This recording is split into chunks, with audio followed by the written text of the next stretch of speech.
All you need is an old phone charger, and you'll have the best digital antenna. As you can see, my TV isn't picking up any channels. I don't have cable or a satellite dish.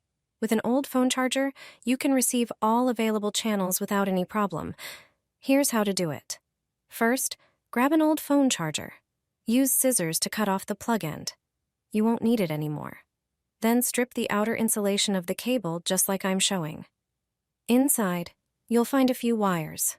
Strip their ends to expose the copper strands. Now you'll need a coaxial antenna cable. Remove the white coating to reveal the copper core. Now connect the charger part. Attach one of the wires to the copper core and the other one to the braided shield.